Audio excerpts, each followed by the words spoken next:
It's happening right.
Welcome back. Here we are in our a little bit of a different setting, as I explained last week, to 62 Who Knew. But wait till you see the studios when Mr. John Gaston, founder of WeBeam TV, is done remodeling them.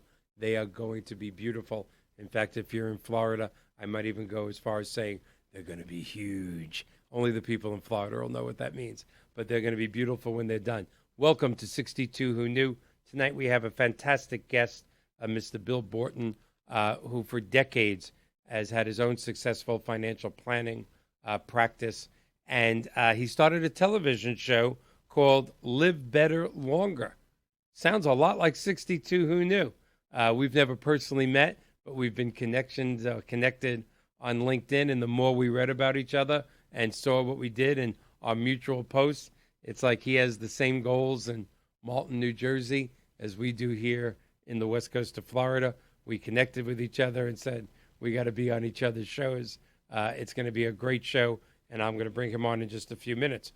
But as always, I do want to thank our guest from last week, Mr. Sean Yesner, who has a Crushing Debt podcast, who also wrote a book, Crushing Debt. It's one of our most popular shows.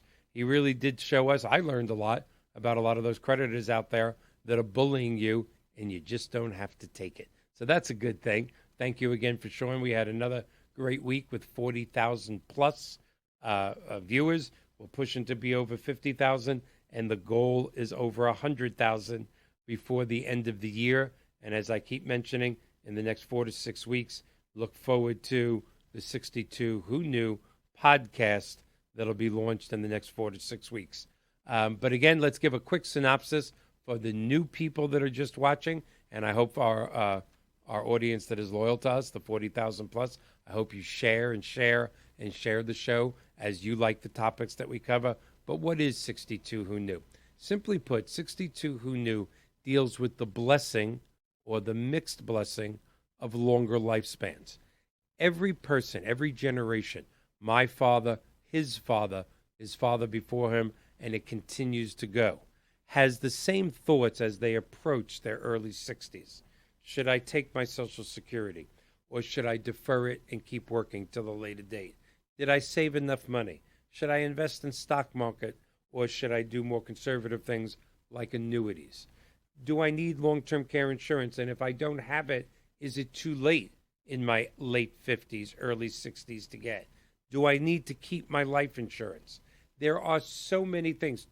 Let's not forget, should I consider a reverse mortgage? There are so many things to consider as we approach retirement, and no generation has had anything different until today's generation, till my generation, the baby boomers. I just turned 61 just about a month ago, and my generation has a different obstacle than any other generation has ever had. And what is that? Longer lifespans. Modern breakthroughs in medicine, technology, and science over the last several decades, you just cannot argue with the point of what has happened and how we're living longer.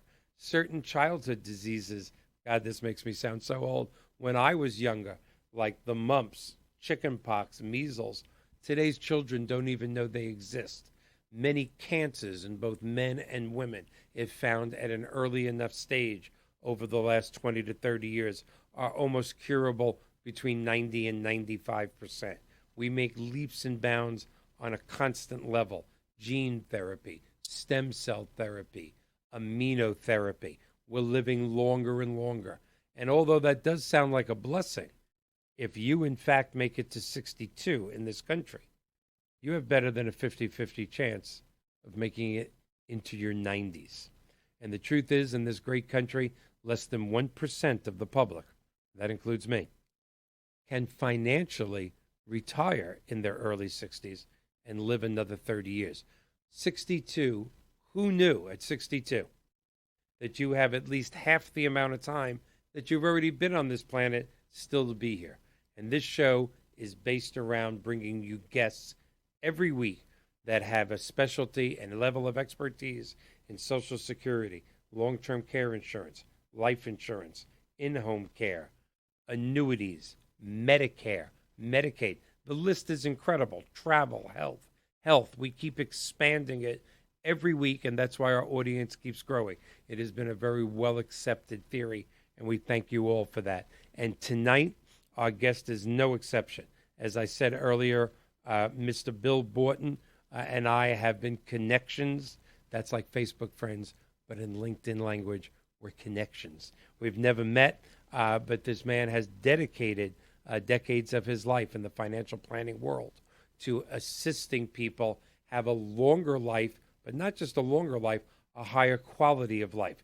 And he does that through the planning and with working with other financial advisors.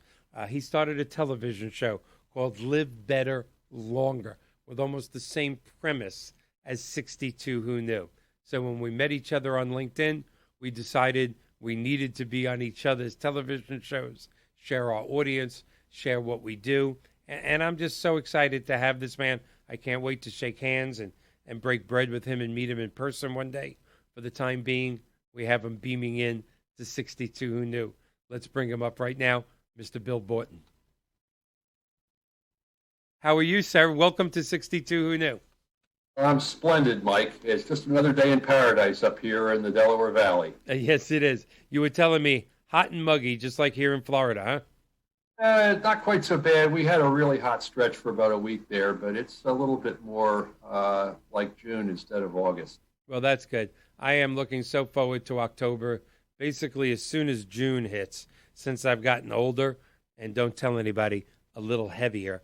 I just can't stand June, July, and August and September in Florida. The heat is unbearable.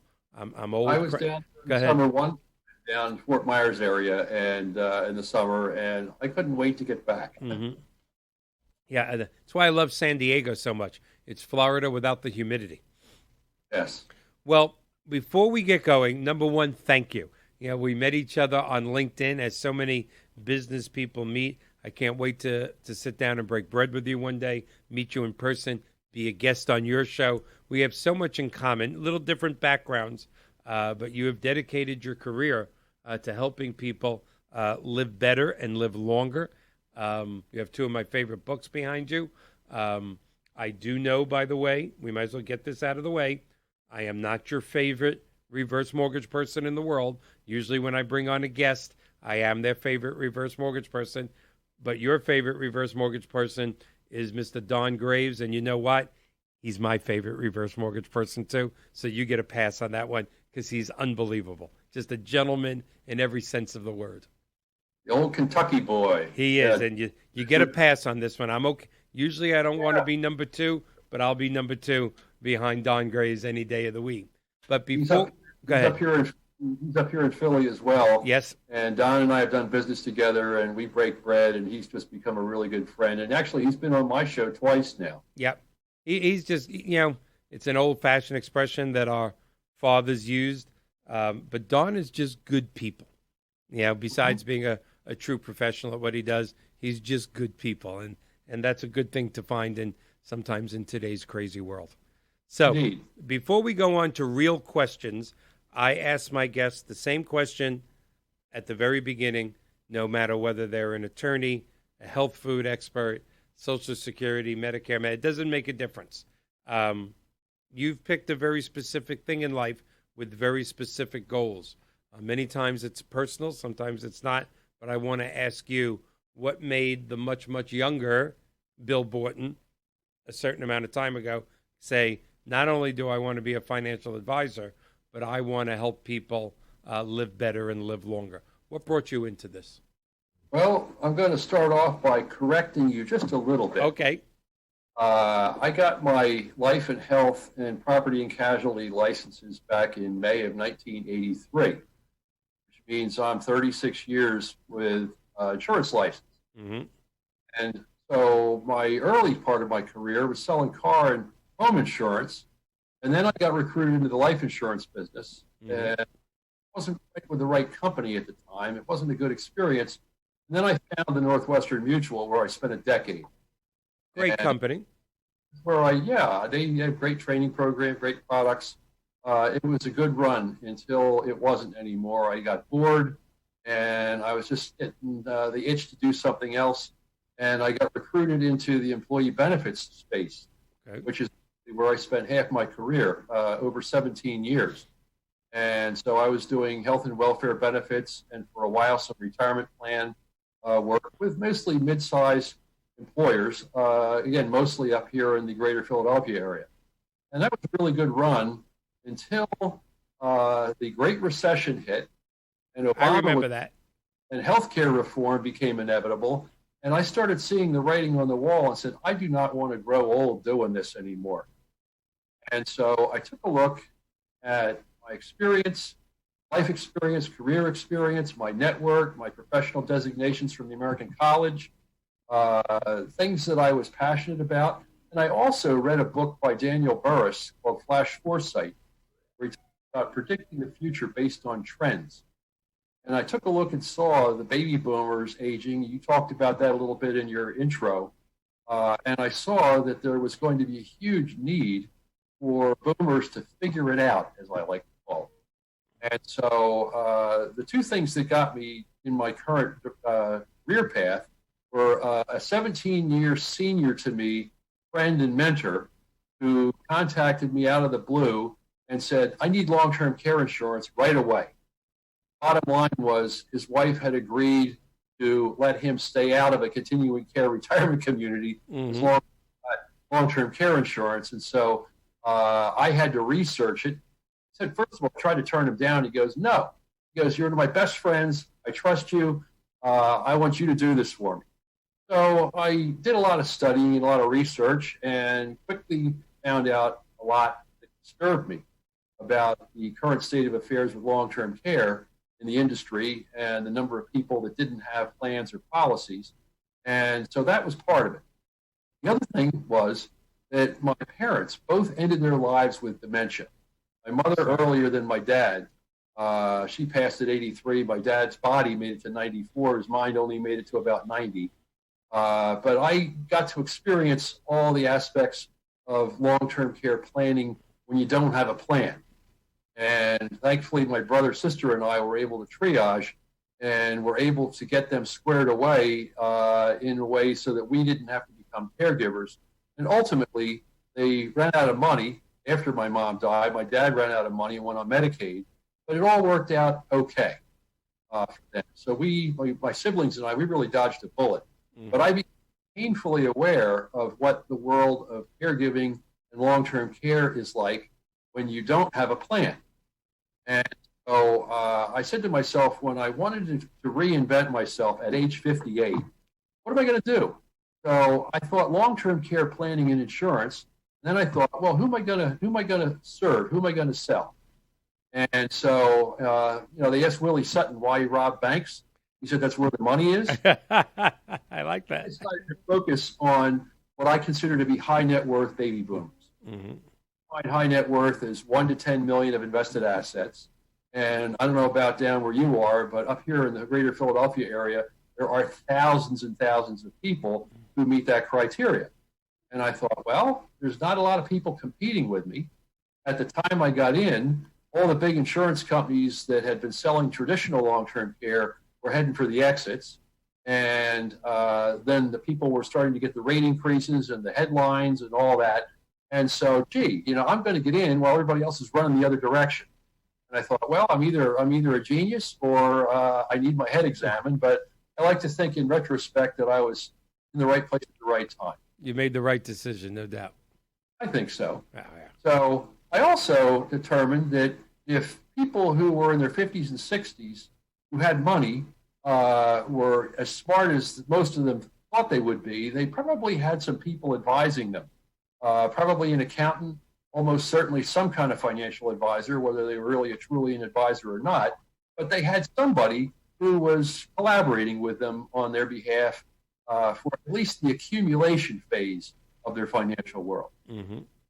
So I thought, well, the guys that got insurance licenses, the registered reps with the wirehouses and the broker dealers of the world, they're not going to see me as an ally. They're going to see me as either unnecessary or a competitor. So I decided to focus my attention on the fee-only RIA crowd. And then I specifically was looking for firms that had maybe 300 million to a couple billion of assets under management, figuring that they would have quite a few boomer clients that had money. And I thought, gee, this would be really smart. I focused a lot of time and attention on that segment of the advisory community, and I learned a number of things. One was a lot of these guys think that if you have $2-3 million of invested assets, you can self-fund. And I actually found one firm that said, gee, we run our spreadsheets, we run our Monte Carlos, we do all that. And so if they have enough money, we don't even bring it up. And I thought to myself, what wait a a terrible minute. philosophy. Fund a plan, but everybody needs a plan, whether you have no money and you're going to qualify for Medicaid with an elder law attorney, or if you got $100 million and you can fund it yourself, you still need a plan. You still need legal documents. You still need to convey your wishes in writing to the people that care about you and vice versa, or that advise you. And so it just became very apparent to me that this was an area where there was a huge unmet need.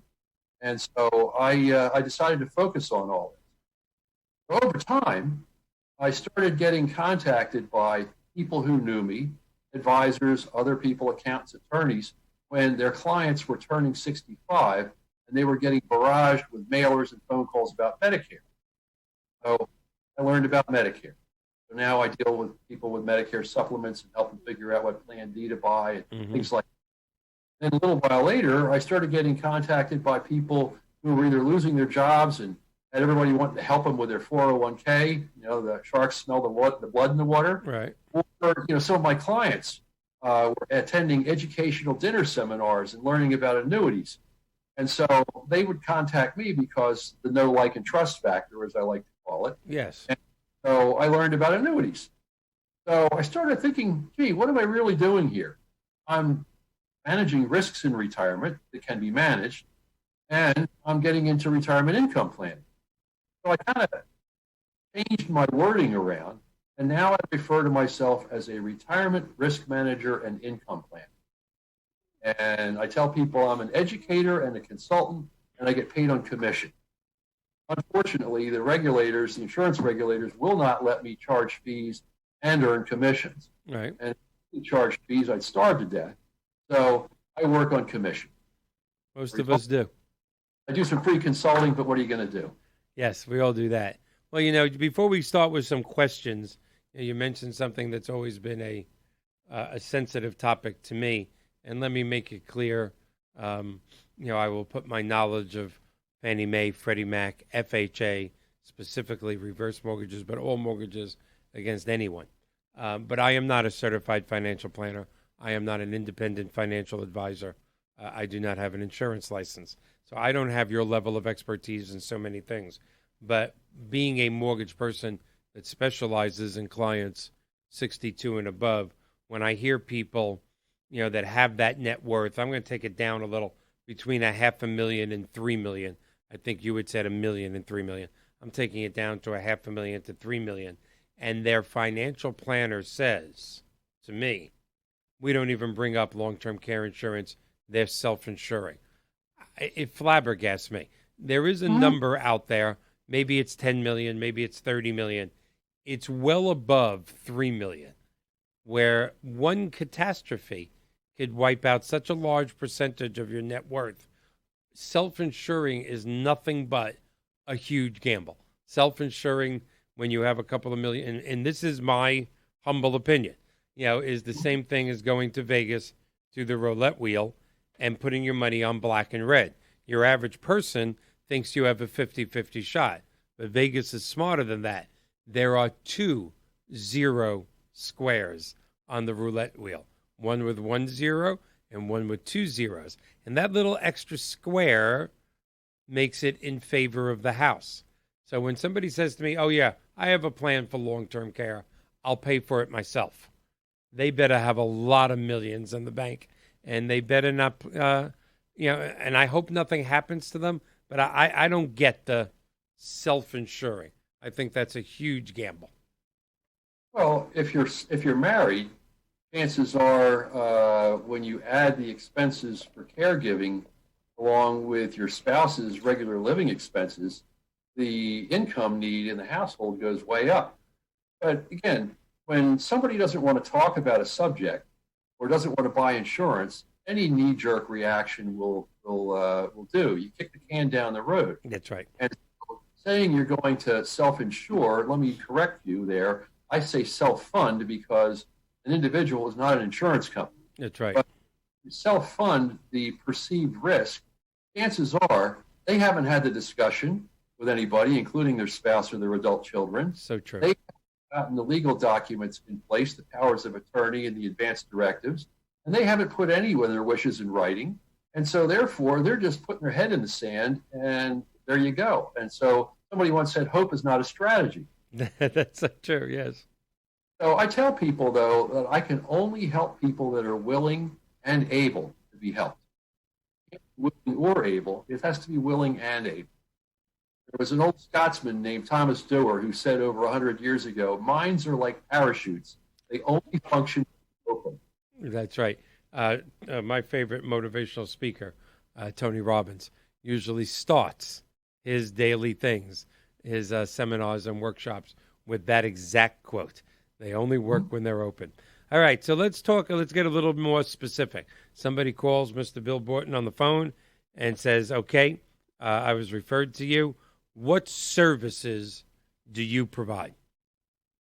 Well, again, I sell insurance and annuity products and get paid commissions on them, but they are the result of a process that begins with what I call the conversation. And it doesn't cost you a dime to have the conversation, and the conversation is that 60 to 90 minutes, usually face-to-face, but not always, because I have a lot of clients that have found me or have been referred to me all over the country. I even have a client in Florida. And so the conversation is where I find out from them what's on their mind. What do they want to know? What don't they want to know? Who have they been talking to? What are their concerns? Why? And so then we start to talk about prioritizing some of all this. And so if they decide they would like to continue the conversation with me beyond that first discussion, then I have to establish the ground rules. Again, time and money are not unlimited for any of us. And so, first of all, most people are a little bit surprised to find out that an insurance salesman has got conditions upon which he will talk to them. Uh-huh. And so, I say, okay, first of all, I need full engagement. And they go, well, what's that? I go, well, you're married, aren't you, Mike? And, oh, no, my wife's not interested in any of this. I go, come on, get real. My wife is my majority shareholder. Mm-hmm. What's hers, what's mine is hers. And when she wants my opinion, she gives it to me. Exactly. And so, is your situation much different? And no. All right, I'll talk to my wife. I say, second, Mike, before we go too far here in any of these conversations, I need to know what's possible. So I need brief health histories from each of you, so I don't steer the conversation in directions that are inappropriate because it isn't possible. So can I get them from you? Sure, okay, no problem. Third, most important, I'm willing to bet that before you're going to commit six figures of your invested assets to a solution that I designed for you and your spouse, you're going to have another set of eyes review my work. And they go, well, yeah. And I go, so who do those eyes belong to? This is where I find out whether the other eyes are adversarial, a potential ally, or what have you. Mm-hmm. So time and effort in to have somebody else convince them that they don't need insurance or that they can handle the insurance for them. Yes. So the conversation either ends or moves to the next phase. And then we get into the whole discussions around the needs and get all the facts, and we do all the educating and so on and so forth. And that's all around long-term care. Medicare is different. It doesn't come up as early in the conversation. Most of the clients that come to me for long-term care are in their 50s or early 60s. Medicare, everybody starts getting barraged when they turn 64. And so that's another phase of discussion. The income planning and the dreaded four-letter word annuity, that comes up at different times depending upon when people are retiring or planning to retire. So in addition, I talk about a lot of things that I don't make any money on, like Social Security and claiming strategies. Right. I'll send people towards a couple of software programs that my colleague Wade Pfau at the American College recommends. And I'll talk about reverse mortgages, the things that you and Don do, and why they're the first resort, not the last resort, for people who are looking to put a retirement income plan together. And we talk about sequence of returns risk, which I know that you know about. Michael Kitces talks about it.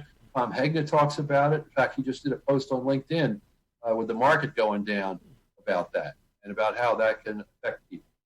So really, it's what is it that the client needs or wants? Why did they come to me? What activating event occurred in their world? Yes. For them to reach out to me. And then we just go from there. And who do you specifically, who would you think is your clientele?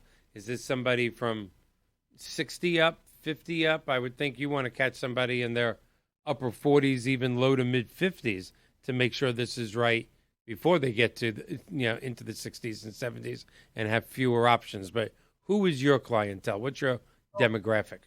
So on the low end, my youngest client came to me when he was about 47, and this was early in my new world here. Which incidentally, yesterday was the 8th anniversary of W.R. Borton and Associates. So very good. Congratulations! Happy anniversary. Thank you. I'm still here, still smiling, still serving mankind. Absolutely. And, so at any rate, where did I go? I went off my rails here. So we were talking. What is your clientele? That age group? Yeah. He came to me and said he wanted to talk to me, and I thought, you got young kids. What are we talking about this? And he wouldn't tell me till I met with him. And when I met with him, he disclosed that he'd been diagnosed with MS when he was 25, and fairly well controlled, and that he had an old life insurance policy with a permanent rating, and the agent that sold it to him, who's still around, said there was nothing that could be done. And so I was able to create a indexed UL with chronic illness rider policy for him that does not require permanence, but will be discounted. The benefit will be discounted at the time of chronic illness, depending on his age. And we were able to, for the same premium he was currently paying, get him about 35 or 40% more death benefit and the chronic illness benefit. And so he was thrilled. I'm going to back you up just for a minute. And the only reason I know what you just said is because of the great guests I've had like you. I'm going to back you up, let you bring it down a little. I know you just described a universal life policy with different options on it. But a bunch of our viewers just went, what did he say? So go backwards and tell us again what you did for this client and bring it down a few levels for the layman like me. Okay, so I get the health history after I talk to him, and I run it by underwriter from my long-term care wholesaler, and because I get a predetermination on everything. I don't like surprises. Right. So I determined that he was at worst going to be a table B, and that with this particular carrier, with the reinsurance agreements that they have, that we might be able to get him a standard rate. And ultimately, that was what happened. And a standard rate means a lower premium. Just to throw Yes. that out And there. so Yes. the same premium that he was paying to the big old mutual company that he'd been with since he was 29 from his college buddy, we were now able to take the death benefit. And again, it was about 35% higher than the policy that he had. And the policy that he had, there was no possibility that it would ever do anything for him for long-term care. The new policy has what's called a chronic illness rider. And the chronic illness rider comes under a section of the Internal Revenue Code called 101G. And normally, these riders require a chronic illness to be deemed permanent in nature. And so people who sell these policies to people, because there's no premium on the rider, the company takes their slice at the back end when it's claim time. Mm-hmm. A lot of the companies that sell these riders or these policies with these free riders require that the condition be deemed permanent. And so if you can't certify or your doctor can't certify that your chronic illness is permanent in nature, then you thought you had a benefit and you didn't really. And so not a good way to go. So in this guy's case, there was no other way. There was nothing else that could be done for him. And so we figured if his MS progressed, his condition would be deemed permanent. And I checked with the claims department at the insurance company, and they said, we do not require that. So he was happy as can be. Mm-hmm. I can imagine. That's a big improvement, 35% higher death penalty and more coverage during his life. That's incredible. So my oldest client is a widow lady who was 78, and she wanted long-term care benefit, and there was no way we were going to get her a traditional policy or a linked benefit, life-linked hybrid type of policy. So we went with a long-term care annuity for her, and we were able to get her triple the amount of the single premium that she would pay. Mm-hmm. We were able to get inflation protection on the long-term care rider that's added to the deferred annuity. And so for her, that was a great solution. So those are the two extremes. Most of my clients come to me when they're in their mid-50s to their mid-60s. Right. But I'm finding more and more. There was a Barron's article that I was quoted in back in June, early June, and I was contacted by a 72-year-old scientist whose 68-year-old retired physician wife actually lives not far from me. And when I went to meet with them to talk about hybrid long-term care insurance, which is what he wanted to talk about, they disclosed that they had over $20 million in assets. And they still were looking at the tax benefits and the leverage that you can get with a long-term care policy. Absolutely. So even smart people like them understand that self-funding doesn't necessarily make sense. Exactly. I've noticed, like a lot of professionals, with the years of experience that you have, you've chosen not to manage money. Correct. Don't want to spend too much time on that, but it's amazing how many people have not only made that choice, but how many money managers I know that have gotten away from money management. What was your reason for that? Well, I'm an insurance guy. And I know a lot of money managers or a lot of so-called money managers or a lot of financial advisors and so-called financial advisors, and a lot of them aren't really. That's so true. So I'm not going to go any further with it than that, but I'm a specialist. And I know some really, really, really good money managers who manage portfolios made up of individual securities. And then I know some people who simply use mutual funds and ETFs. And when you take a look at the mix of what they've got, they may own Apple stock in 3 different places. And, these are not money managers. These are people who are collecting fees for assets under management. Mm-hmm. And where I'm seeing a lot of these folks starting to have problems is with the downward pressure on fees, robo-advisors, regulatory changes and the like, and their clientele are starting to age out, as I call it. That's right. Draw down, either voluntarily or because they get sick or need long-term care.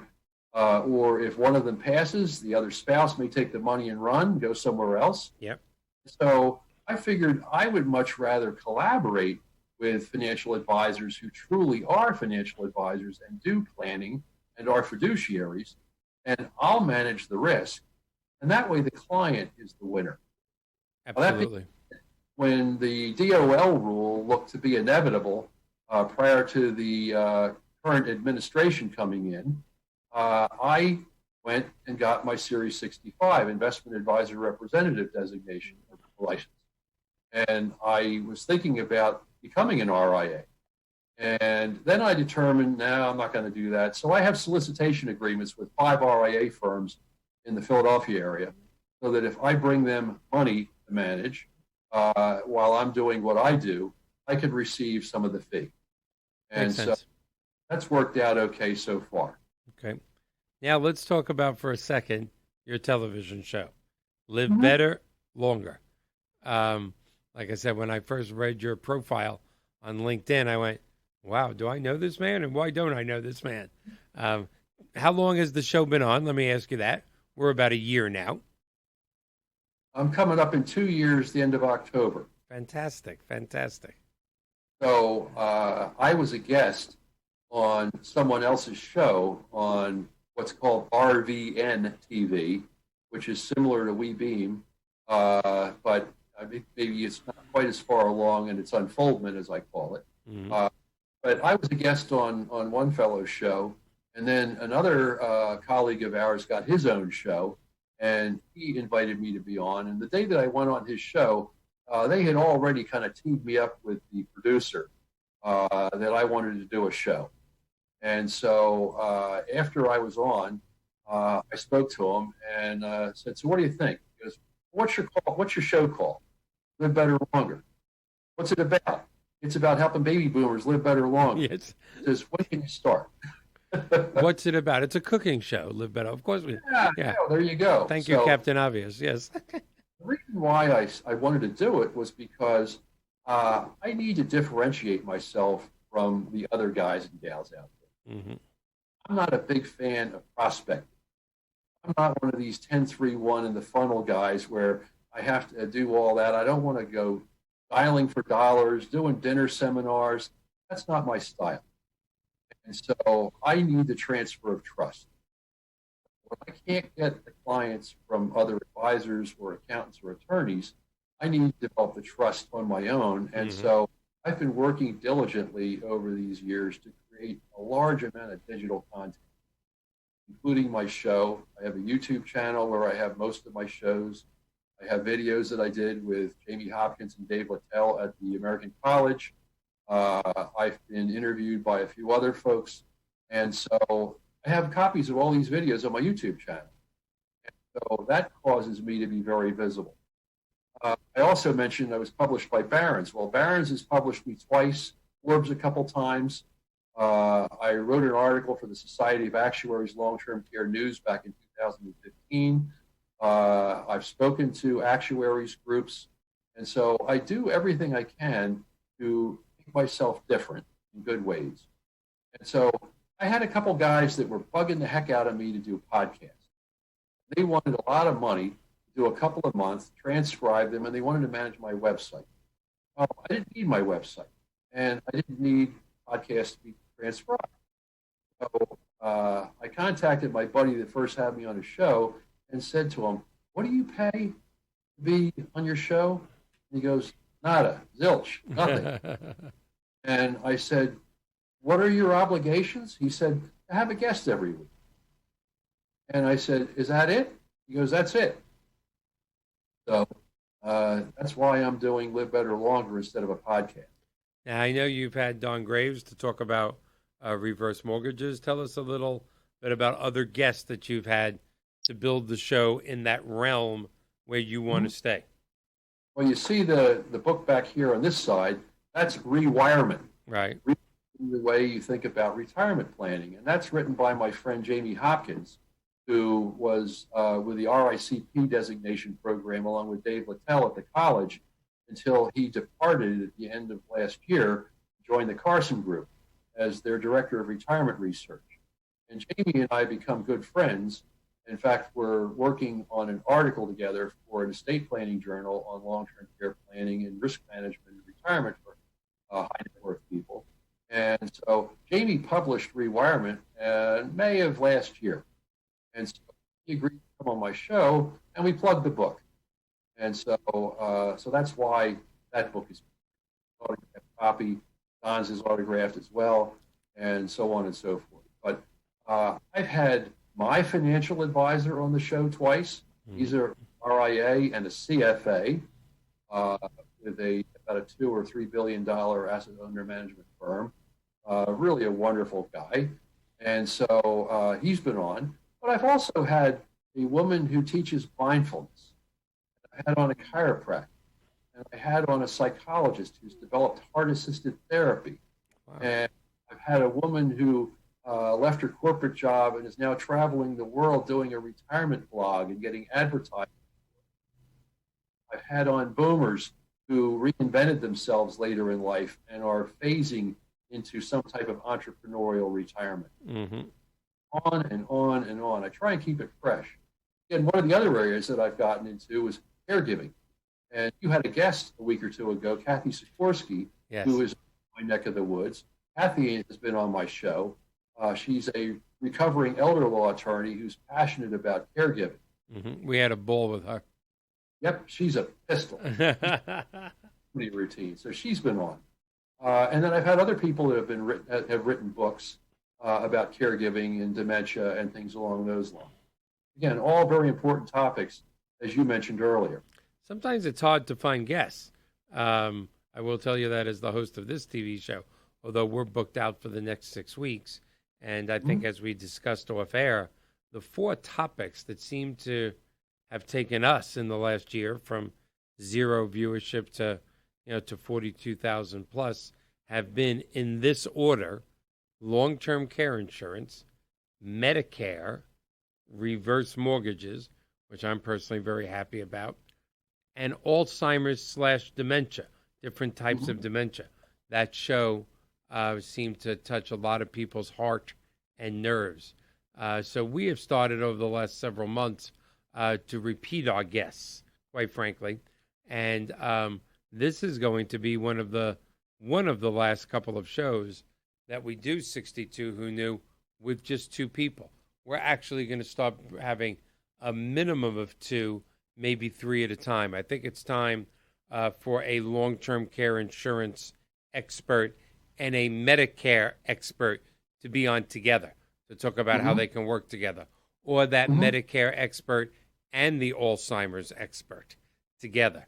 We're going to start having panel shows with 2 or 3 people, that complement each other. Mm-hmm. Have you had any? Go ahead. I'm sorry. One thing you're doing, Mike, is, and I've been encouraged to do this, is to, in the beginning of each of my shows, talk a little bit about my business and maybe tell a real quick story about someone that I worked with and how I helped them, to give people a little bit more of an understanding. Because with my show, up until now, with few exceptions, I have made it all about my guest. Mm-hmm. I did a couple of times when I didn't have a guest lined up, particularly last fall. I did a Medicare show in the beginning of the open enrollment season. Right. And I had viewers from that, and I actually had people contact me, and that worked out well. And then I also did another show on long-term care planning in November when it was Long-Term Care Awareness Month. I remember that, yeah. Why November is Long-Term Care Awareness Month? Do you know why? Right. Because that's the month where everybody comes together at Thanksgiving to avoid talking about it. That's funny. As you're saying that, I'm thinking that's so exactly correct. Yeah, well, that was created by Jesse Sloan, who was the guy who founded the American Association for Long-Term Care Insurance out in California. Yes, I know Jesse, yes. I know. Yeah, that is that is so true. That is actually a very cool thing. I always tell people, don't talk about it on Thanksgiving or there'll be a food fight. But maybe on the day after, on Black Friday, maybe you can see what you can do about having the conversation and get it started. Well, it's funny. Almost all of our guests from all walks of life, in-home care, long-term care insurance, almost every type of insurance that has to do with life or disability and health. And you brought it up, of course, in the very beginning. It is a rough conversation. It is a rough conversation, to have with your parents when you're almost reversing the role. You're taking the role as parent and going, look, I know you don't want to talk about this, but we simply have to. And that's very difficult emotionally, mentally, sometimes financially. It's a very difficult conversation. Well, there's not a lot of what I call insurance humor out there, but I've come up with a few things over the years, and one of which early in my latest generation with of our Borton associates was I tell the people, I look at them very seriously and say, there's only two ways you can die. And they look at me like I'm crazy, and I'll go, yeah, conveniently and inconveniently. That's I like it. And, everybody wants to go conveniently, but most people don't. Yeah. Inconveniently, you may think it's not going to be much fun for you, but who it really is a drag for is your family. That's exactly right. Yes. We had a superstar from the long-term care insurance world, and on our show that said something that, we are salesmen, and I'm not ashamed of that. When I sit down with seniors to talk about reverse mortgages, I am not selling them a reverse mortgage if they don't need it. I give them options, and if they need what I'm selling, that's a great thing. But I don't sell a reverse mortgage. But one of the legends that was on our show in your world, in the long-term care insurance world, said that he had come up with something. And as soon as he said it, I just went, wow. That when he's talking to specifically a man, in his 60s, still fairly good health, and let's talk about your long-term care insurance. I don't want to talk about it. I don't want to deal with it. I know I'll probably need it one day, but not now, not now. I don't want to talk about it. And he says his response always is, okay, let's put it away for this time. Let's kick the can down the road. Just want to leave you with this thought. How do you feel about your daughter giving you a bath? And that person usually goes, maybe we need to talk about long-term care insurance. Take those papers out. How much is it per month? I had a similar one. So how would you feel about having your daughter-in-law change your diaper? Yeah, it's it sounds like it's funny, and it is, in a certain way. But again, what your television show is about, right here with 62 Who Knew is about, longer lifespans is a mixed blessing. And we have been fortunate enough twice, we've been fortunate enough twice to have a regional director from the Weizmann Institute in Israel, which is one of the finest institutes in the country that for decades has been bringing us things that many people are not even aware of, many things that have to do with CAT scans and immunotherapy. They're the leader in the world of so many things. There are so many pieces of equipment in hospitals throughout the world that if you look on the back of it, it'll say patent by the Weizmann Institute. And there are things coming, not in the next 30 or 40 years, but in the next 10 or 20 years that we have learned from these people that are going to take us from the 90s well into the low hundreds in the next couple of decades. And to think that we're expected, or at least the philosophy today, is to start working in your early to mid-20s and stop working approximately 40 years later. I'm not sure this world is geared for that. I'm not sure. No, I am sure 99% of the world is not going to be prepared to live, 40 years without a steady income, without a staggering plan to protect what they accumulated. Oh, there's no question. I learned about a website when I first started my business, all these years ago now, called livingto100.com. Well, I'm gonna write that down. I've shared that with a lot of people, and it was put up by a physician, and you fill out a whole bunch of online information and give them your email address and hit the submit button. and you get a printout that shows at what age you're going to expire. Oh, that's And great. the suggestion that if you drink a little less coffee, you get 6 more months, or if you exercise a little bit more, you may get another year, something along those lines, right? The first time I did it, about 6, 7 years ago, it said I was going to be 99. I like that. And I like that too. But I have had this knowing for years that I'm going to make it to 100. And so when I did it again about a year and a half ago, it came up to age 101. And I thought to myself, have I changed much in my lifestyle? Maybe a little bit here or there. But then I thought, well, I'm still here. So some people are no longer here. I'm, 4 or 5 years older. And so that's the way, life expectancy works. And That's so right. I'm up to 101 now. Well, I fully expect that I'm going to make it there. I want my body and my mind to be in good shape too. Exactly. My money phrases. A successful retirement is when you get to the end of a long life with your money, your mind, and your body all at about the same time. About the same time, yes. I'm going to And go. so, Go ahead. I'm sorry. Go ahead. No, please. to live better longer for me is about all of that. Mm-hmm. And my wife and I are very much into holistic living. I'm 66 years old. I weigh 170 pounds. My resting heart rate is in the upper 50s. My blood pressure is 110/70. I take no medications, nor does my wife. God. I cycle. I do yoga. I go to a chiropractor. I have an infrared sauna. I drink purified water. I take food-based supplements. I eat organics, and my diet is becoming more and more plant-based. And Wow. food is medicine.